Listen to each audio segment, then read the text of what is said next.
Cytochrome P450 is a superfamily of enzymes that plays a key role in the clearance of various chemical compounds, including medications, from the body during phase 1 metabolism.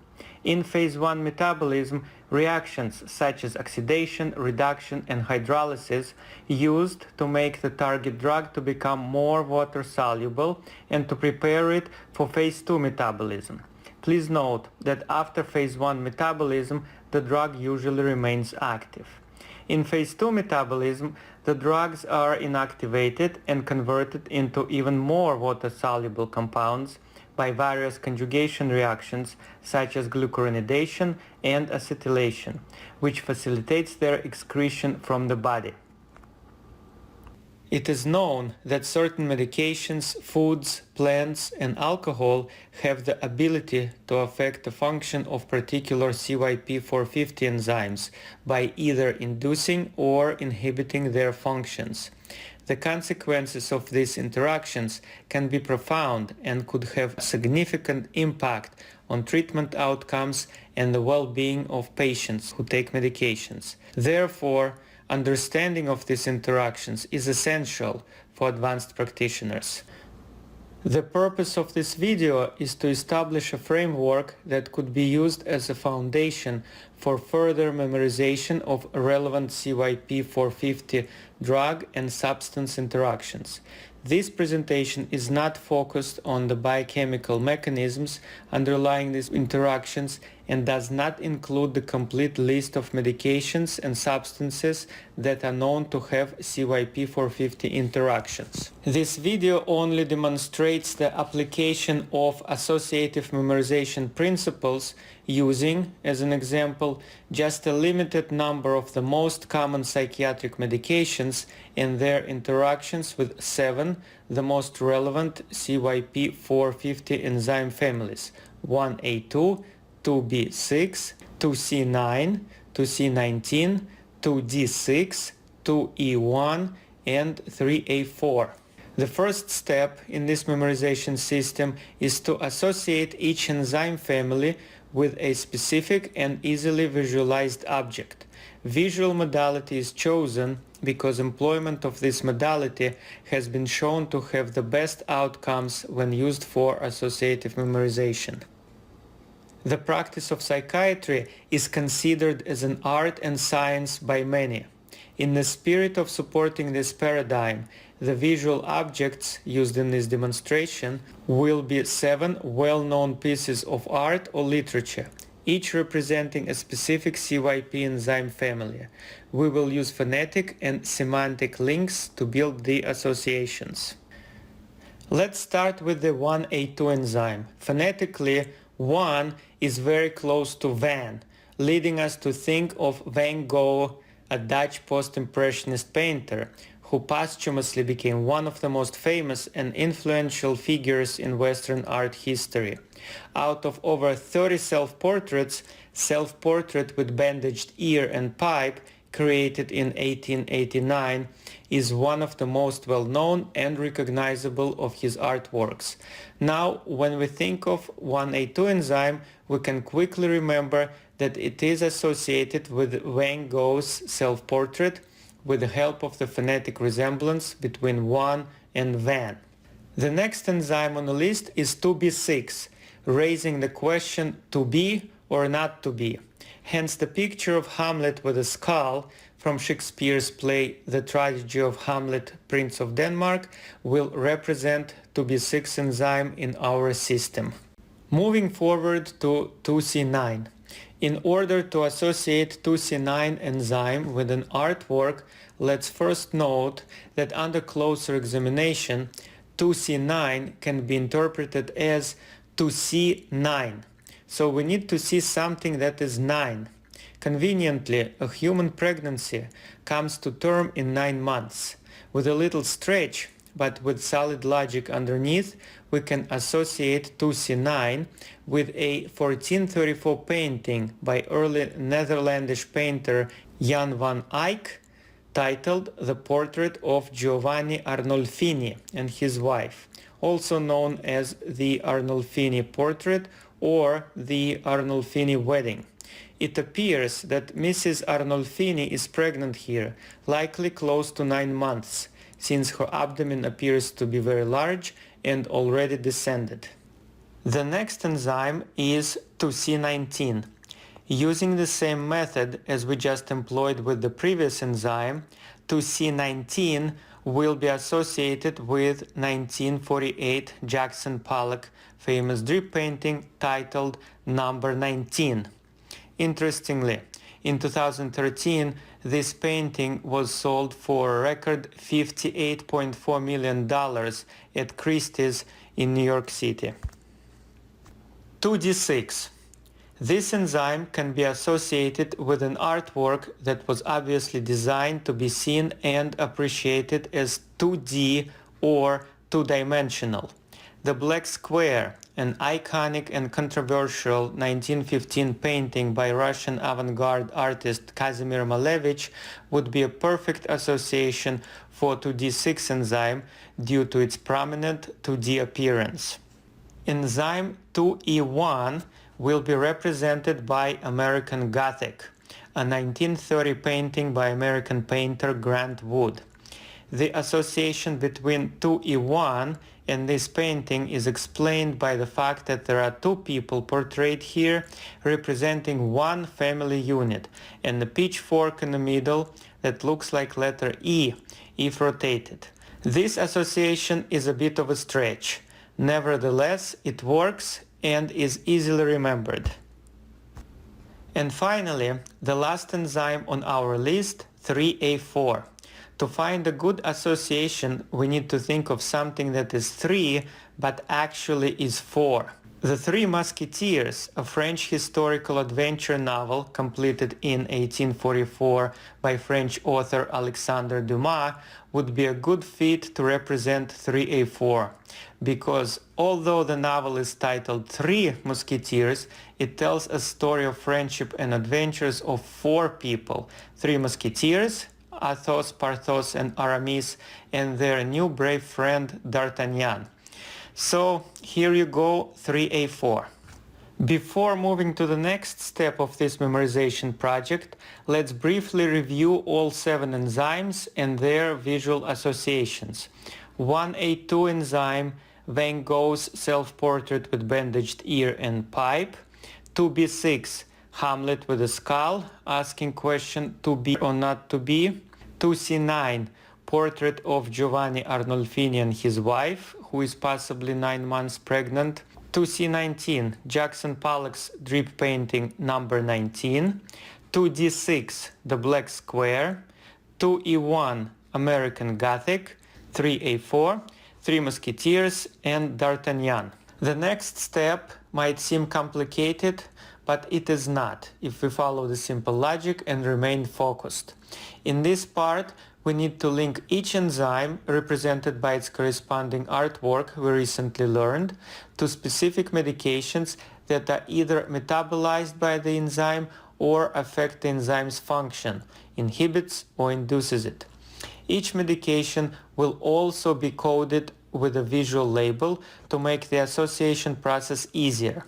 For example, paroxetine sounds like a parrot. Hence, the image of a parrot will represent paroxetine in our system. One challenge here is that each enzyme can have 3 potential scenarios when it interacts with medications. 1.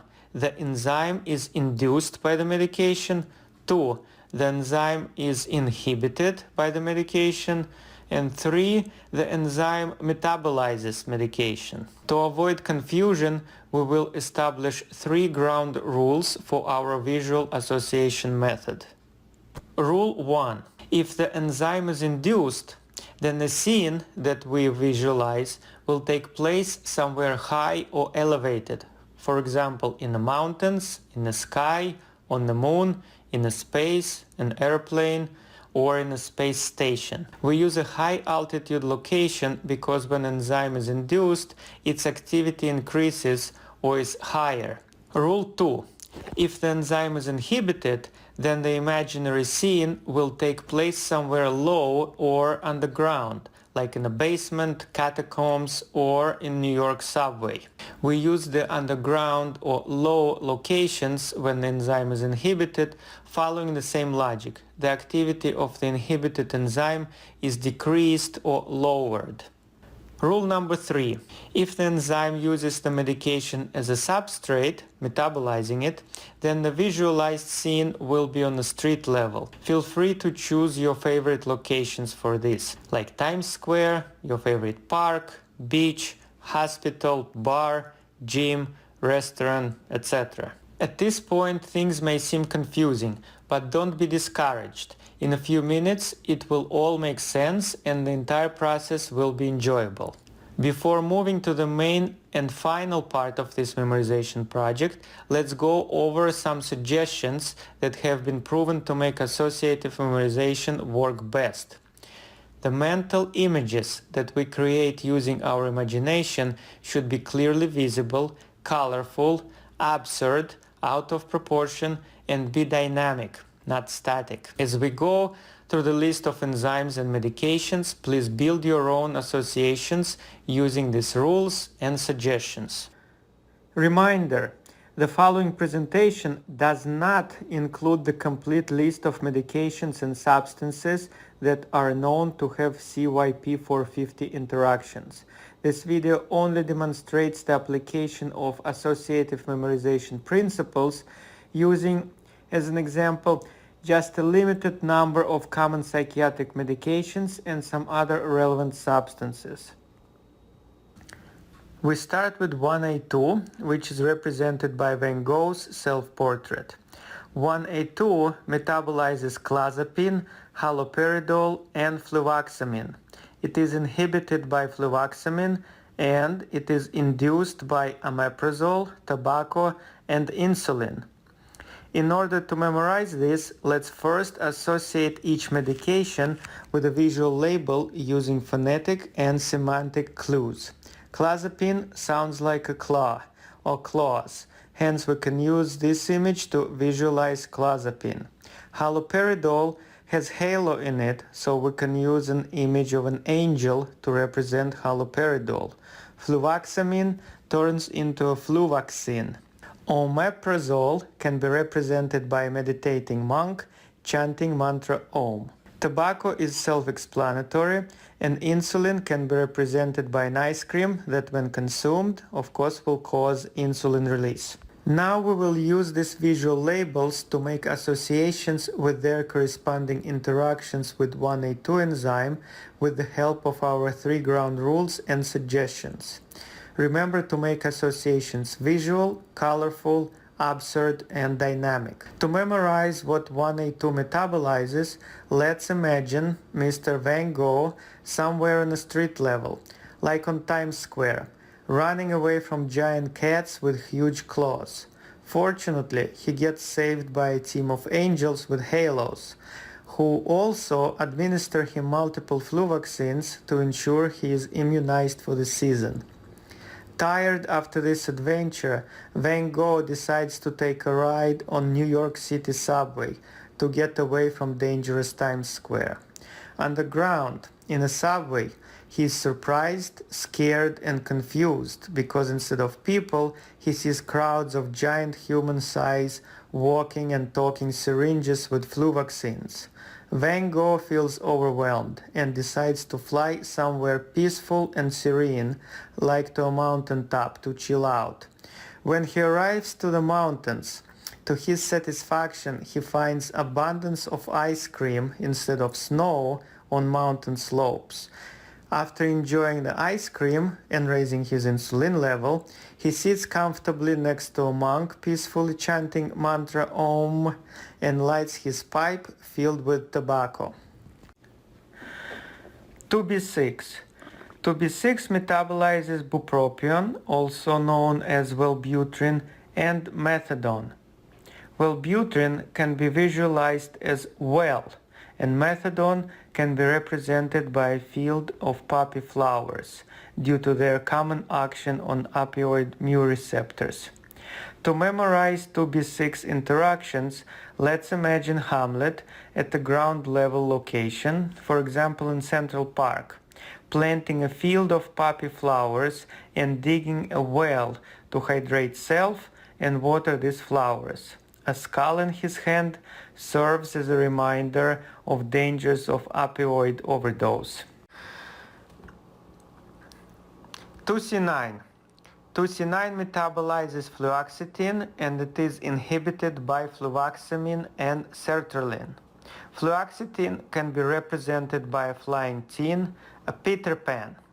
Fluvoxamine we already linked with the fluvoxine, and sertraline to some extent sounds similar to sirtaki, a traditional Greek dance. To memorize 2C9 interactions, let's imagine Mrs. Arnolfini at her mansion, that is on the ground level, and Mrs. Arnolfini had to hire Peter Pan, a flying teen, fluoxetine, to run errands around the house or fly errands around the house because she is too tired to take care of them on her own due to pregnancy, and her Mr. Arnolfini is not around because he is too busy at work. When it gets too hot at the house, because no one had any air conditioning at that medieval time, she goes down to a deep and spacious basement to cool down and enjoy performance of Greek sirtaki dance in her private underground theater.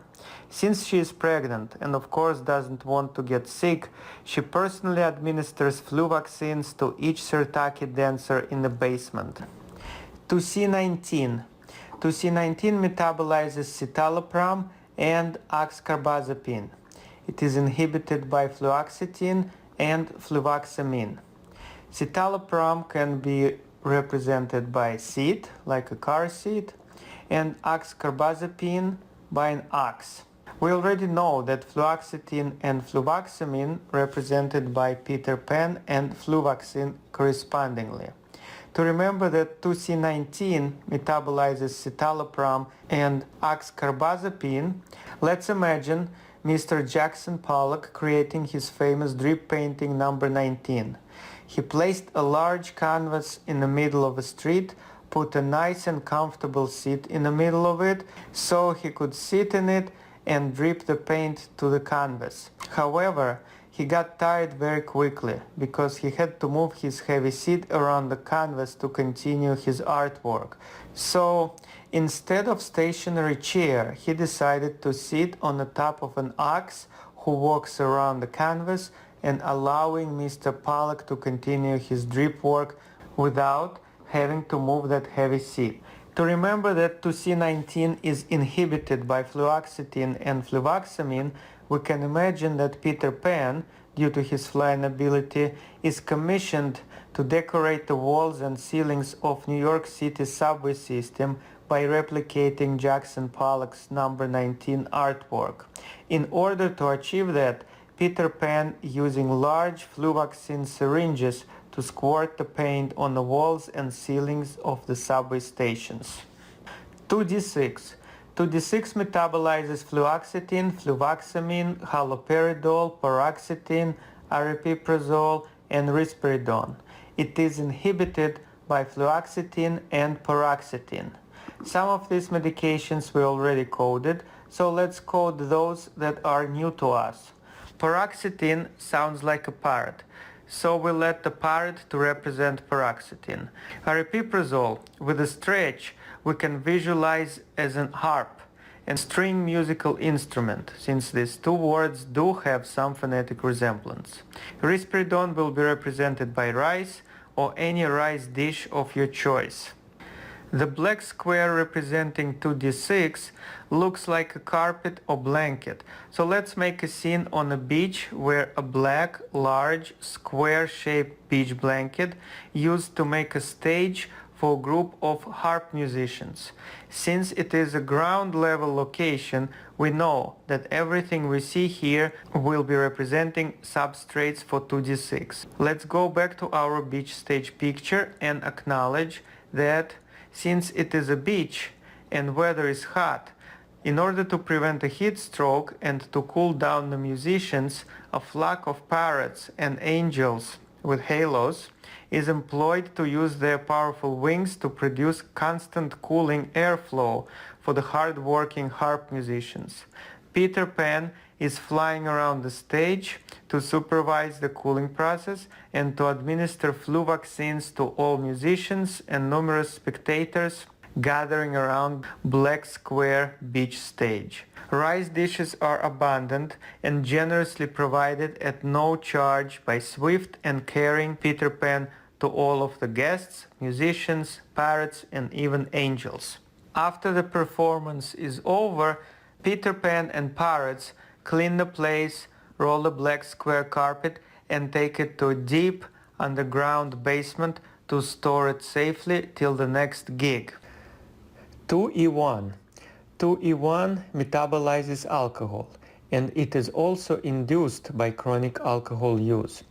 To help us to remember this, let's imagine that this couple enjoys drinking alcohol at their farm after a day of work, and they both don't like flying in airplanes. Therefore, each time they fly, they self-medicate with alcohol their flight-related anxiety. 3A4. 3A4 metabolizes aripiprazole, risperidone, buspirone, and fentanyl. It is inhibited by fluvoxamine. Buspirone will be represented by a bus and fentanyl by a fan. Let's imagine D'Artagnan and three musketeers riding a tour bus around Manhattan. To ensure the comfort of these important visitors, the bus equipped with numerous and powerful fans, a large group of harp musicians provide on-board entertainment, and the bus has a large supply of fried rice that happened to be the favorite meal of D'Artagnan and three musketeers. After the tour is concluded, all four of them decided to have a ride on New York City subway, where they were also, like Van Gogh, were met by a crowd of giant human-size walking and talking syringes with flu vaccines. However, they all enjoyed this New York City subway experience. Congratulations, we made it to an end. Hopefully, you found this presentation helpful and will use it as a framework to expand further memorization of CYP450 interactions on your own. Thank you.